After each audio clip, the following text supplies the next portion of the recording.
Hello everyone and welcome to the Bacon Boss's podcast, Confessions of a Bacon Boss.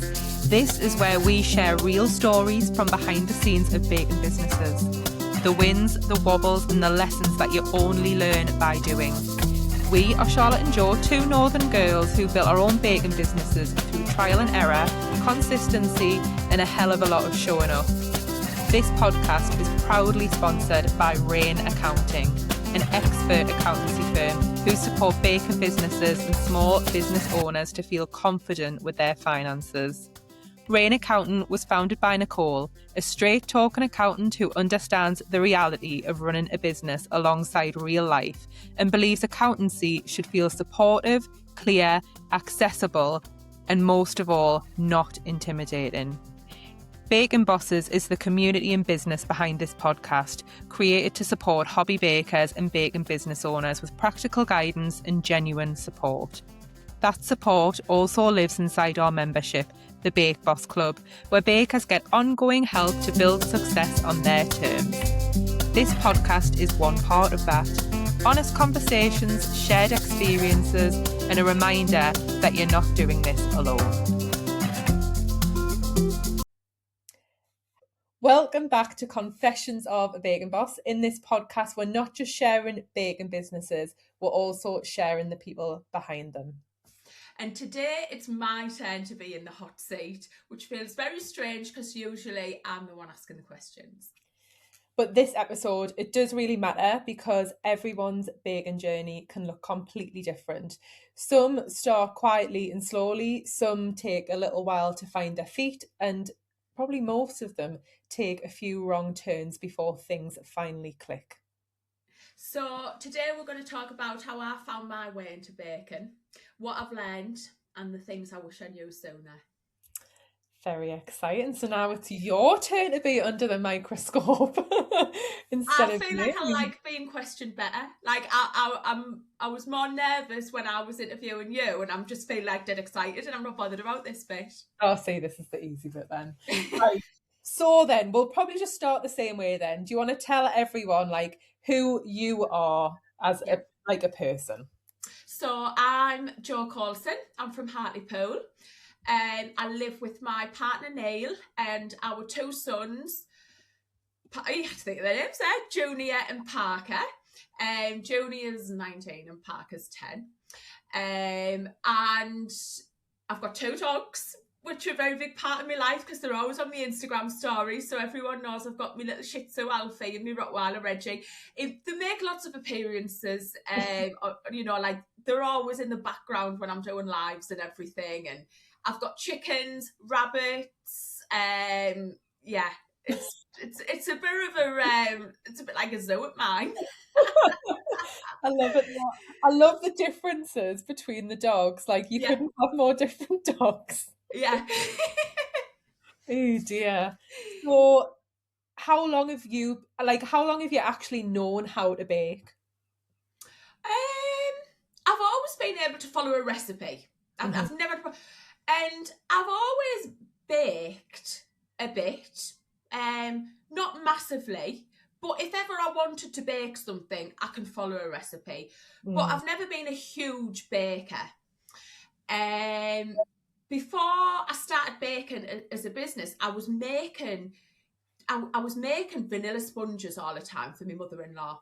She loved vanilla sponge, she loved my vanilla sponge, and I was just constantly making my mother-in-law vanilla sponges. And like, that was it. Do you know what? I used to make butterfly cakes because I couldn't decorate. I'd never used a piping bag. I'd never decorated a cake apart from, like when you get two bits of cake and you just like slap a bit of buttercream in the middle and put the top bit on and then write on it as though you were a kid, like happy birthday granny or something like that. That was as far as my skills went. Butterfly cakes, and as though a kid had made it. So that was me at the beginning. So how did you go from that to then thinking, all right, I'm going to start selling things and have a cake business? So again, COVID. I was born in COVID. I'm a COVID baker. Yeah. I was baking throughout COVID. Like I say, for my mother-in-law, and I was making some of the bakes. I was furloughed from my regular job, so I was bored.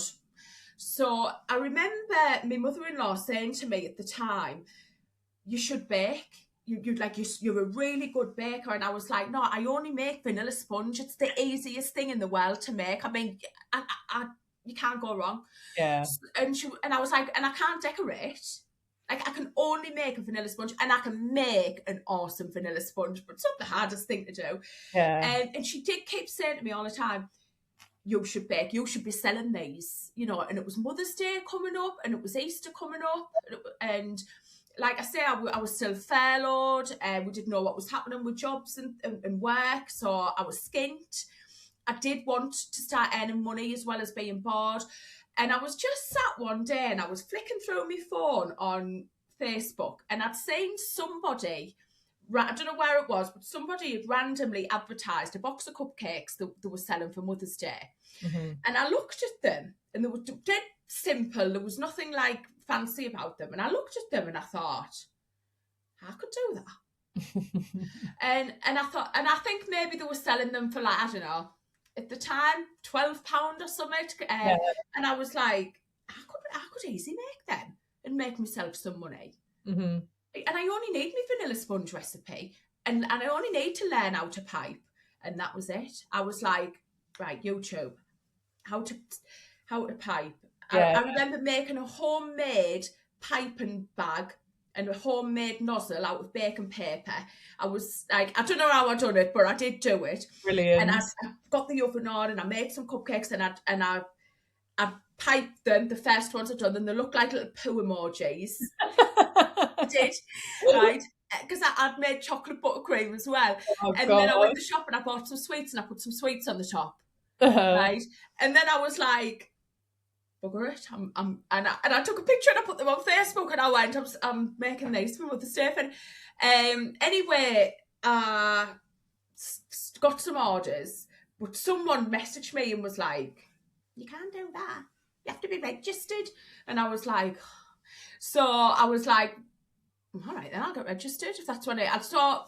I mean, this is all in the space of like a day or 2 days. Yeah. And I was like, well, I'll have a look into it. So I rang my local council, spoke to the environmental health officer, who was like dead helpful. He was like, yeah, I'll send you a form, fill it in, and you're registered. I want you to do your food hygiene and your allergen training, and you've got 2 weeks to complete it. Mm-hmm.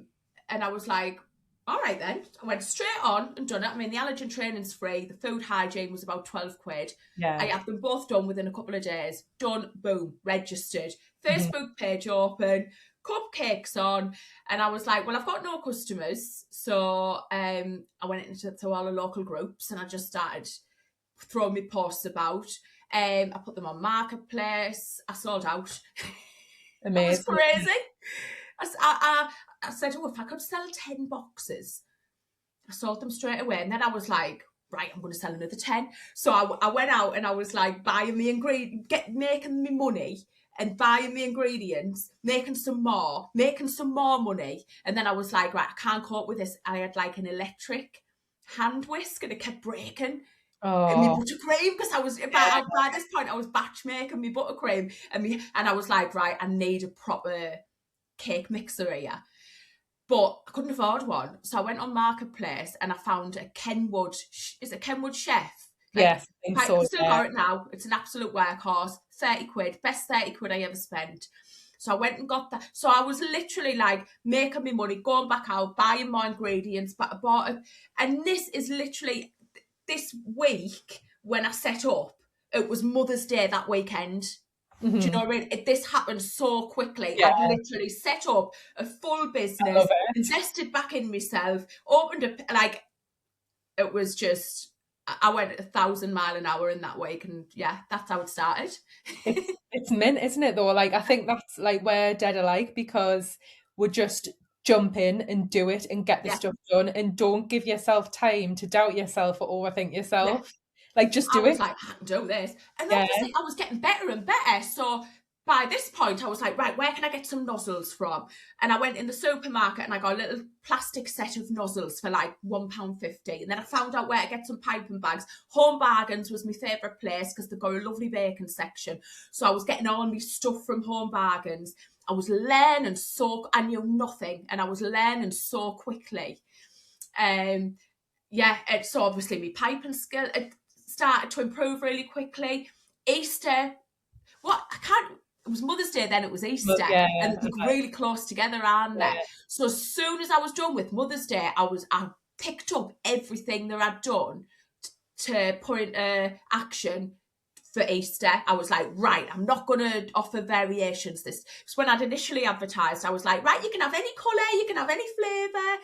And I was like, I'm not doing that this time. I'll be able to work faster and produce more if I keep everything to one design. So then I was like, so now I'm going to just make a design and that's it, put it out there. And I'm going to put my prices up a bit. So I've done exactly the same again. I made my improvements and I've done it all for Easter. And that was it. And that's when I always say to everyone, like, my business was born into the big seasonal bake, because it literally was. And I thrive in it. I thrive in that, the challenge, in the last minute push. Like, you know, when the odds are against you, that's when I thrive. Yeah, totally get you. So when did the confidence shift then? Because obviously you are like on the fence about it, and then boom. What changed? I think for my business, when I started out, I always had the drive and the confidence for the business part of it.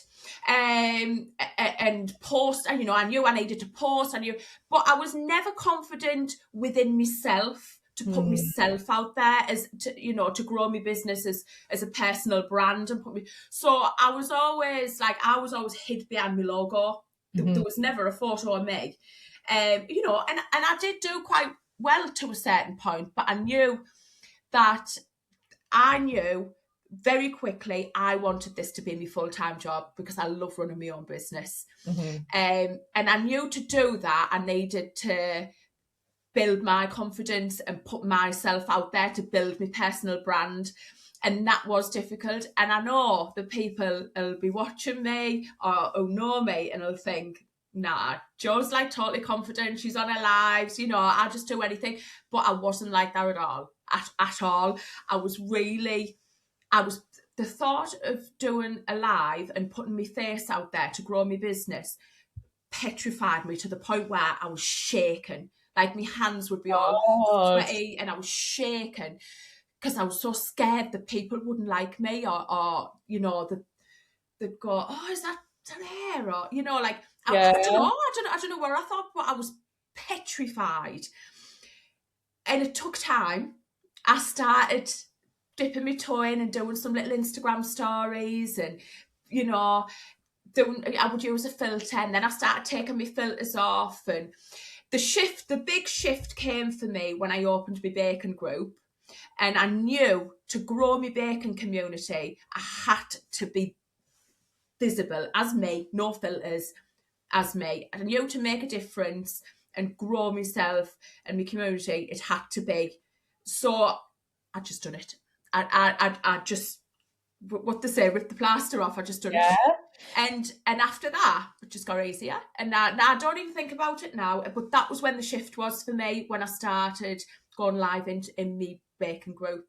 And do you not think, like, when you do that, especially when you're in a community, you give other people permission to not have to show up, like, you know, all dressed up, and, like, you know, you just give permission to be themselves. Don't you? People follow your lead. So obviously you've been in business same length of time as me, 5 years. Yeah. Have you ever changed direction in business because loads of times. Yeah. I get bored at easy. Is it because something isn't working, or? No. I always go to what is working. I always niche into what is working and what I'm enjoying. And sometimes that changes. I do think I get bored. And so when I first started, like you, I offered everything. And I think I did have to go down that process to learn what I liked doing. And at the time, treat boxes were big, you know, the treat boxes with cakesicles and little donuts and all the little bits in. I loved them. I loved making them, and I ended up niching I niched down into them, and I loved doing them. But then I got sick of them, and I realised that there was more money to be made just by doing postal biscuits on Etsy. So then I sort of ditched them, and then I went into the postal, and I just started doing the biscuits on Etsy.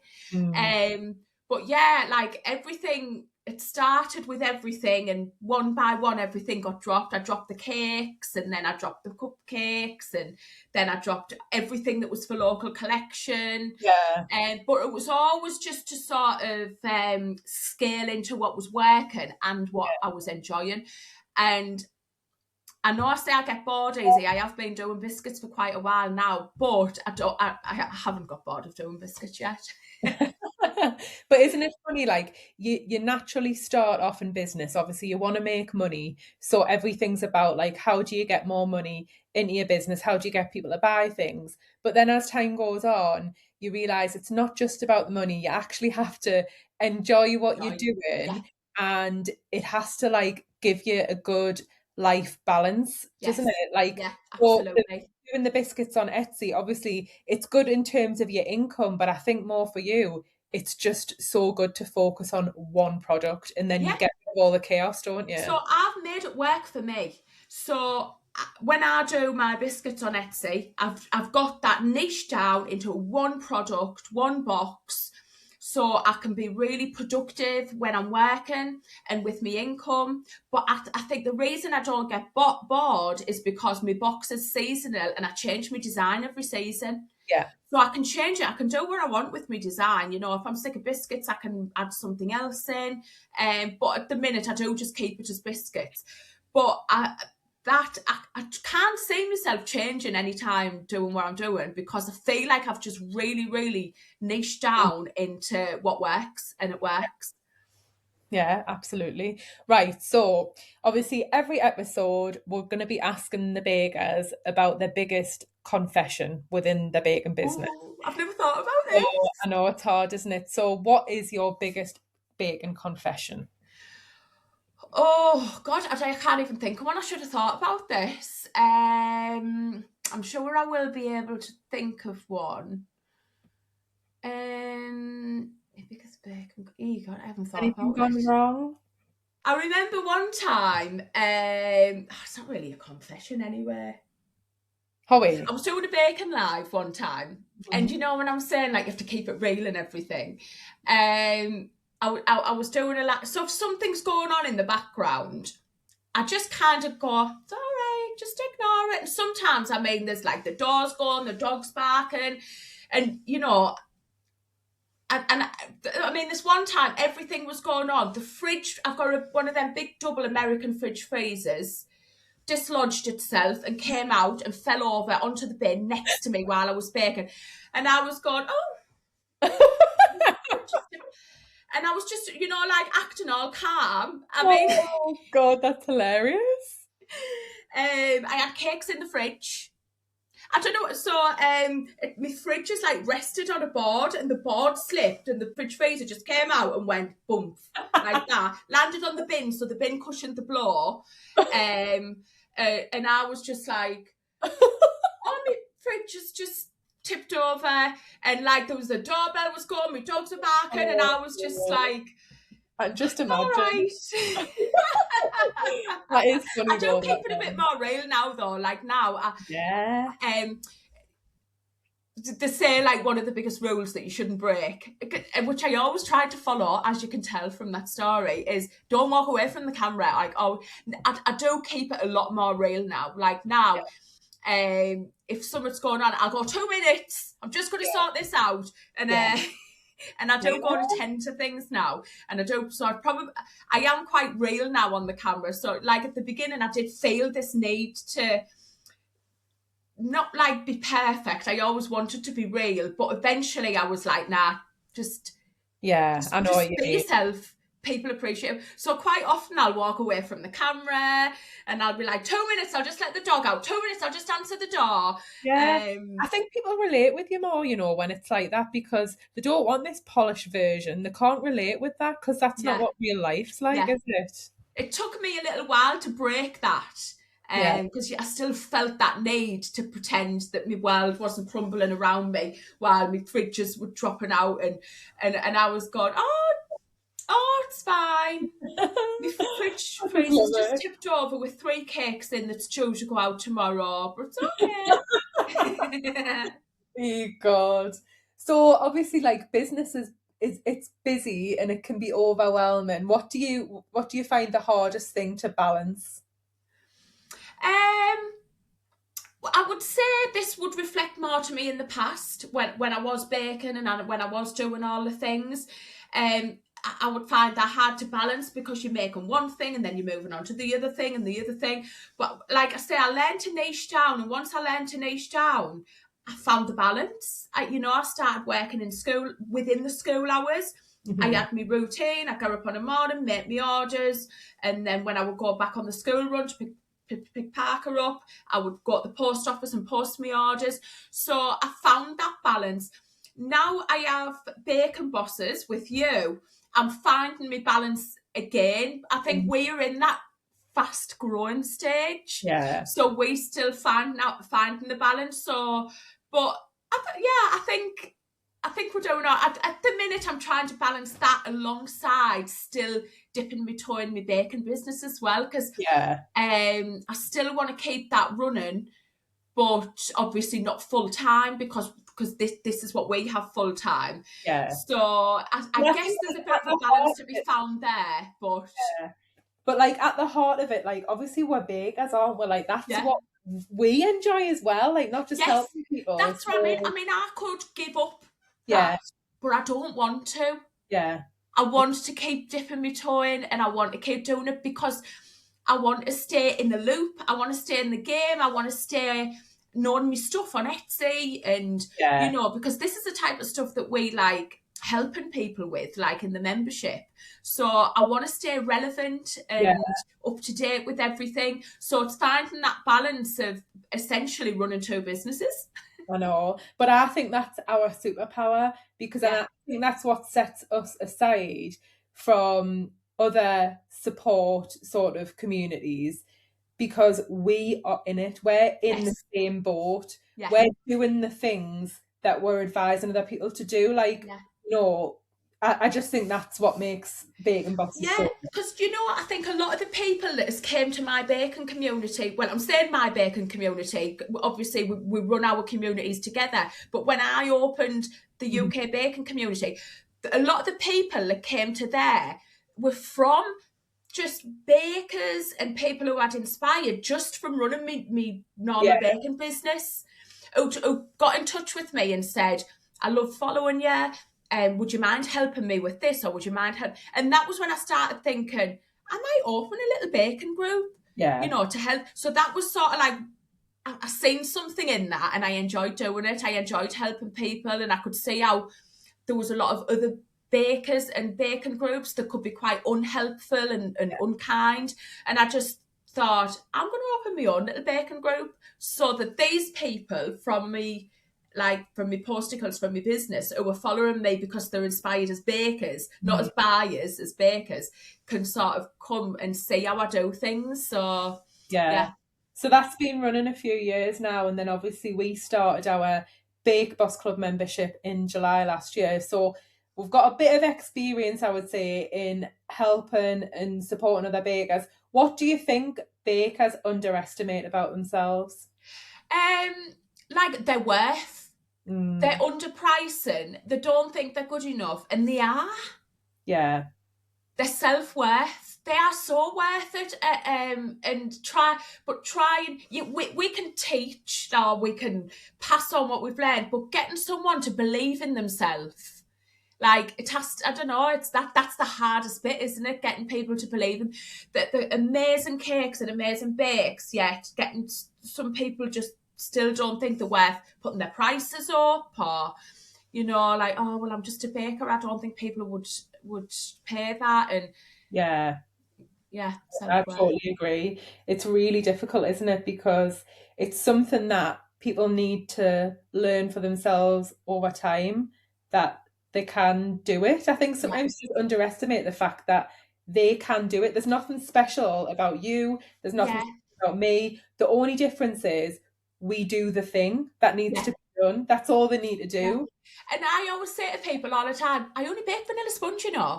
I think people look, oh, well, I've got, I've got a business and then bacon bosses in a bacon group with like 14,000 people.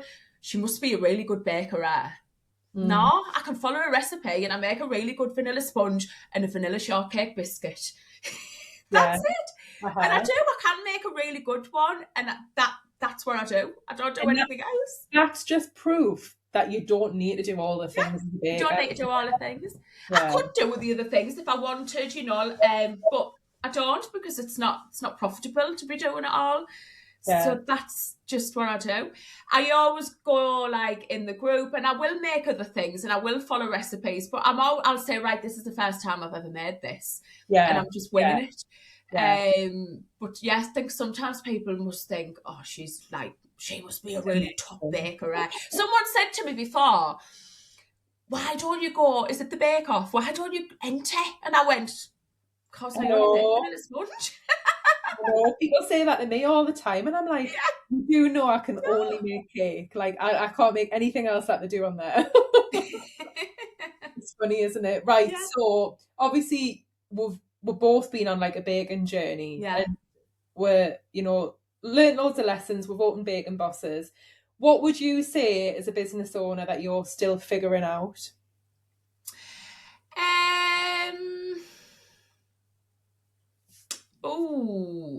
I think I'm just always in business, growing the business.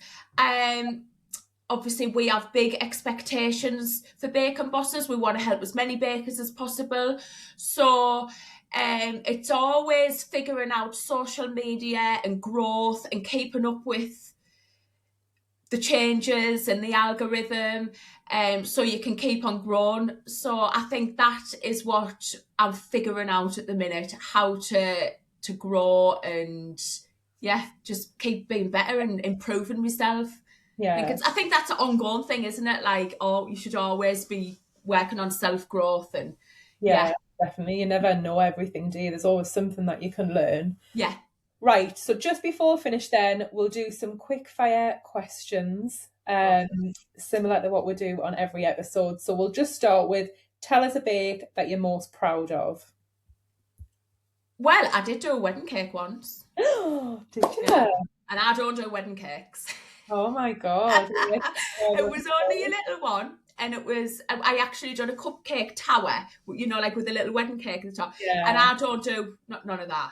And it was beautiful. It was stunning. Yeah, I'm proud of that one. So another one is, tell us a skill that you did not expect to need in your baking business. I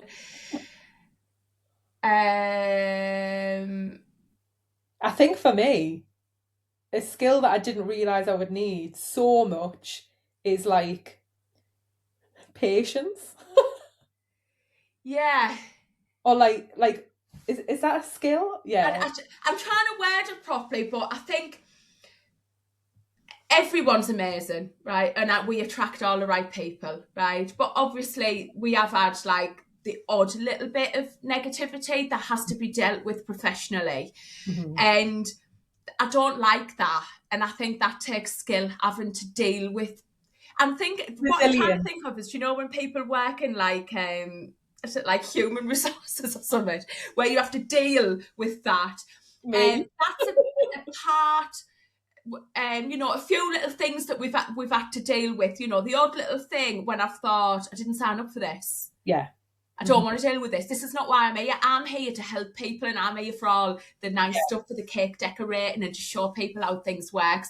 I'm not here to deal with not that we've ever had anything majorly bad, but like I say, sometimes you do get the odd little yeah. And it's the same in a cake business, really, isn't it? Like, thankfully, it's very few and far between, but like, someone's unhappy with their order, the feeling that you get. Really had to, I only ever had the odd person. That's one thing as well. I had one person complain to me that the cake had imploded. So it was a beautiful big christening cake, and a mum picked it up, and a mum was drunk. I mean, she was clearly drunk. And she took the christening cake, and And then I went to a wedding, because I was at a wedding, and I got a message and saying the cake's imploded. Well, the cake had been dropped, right?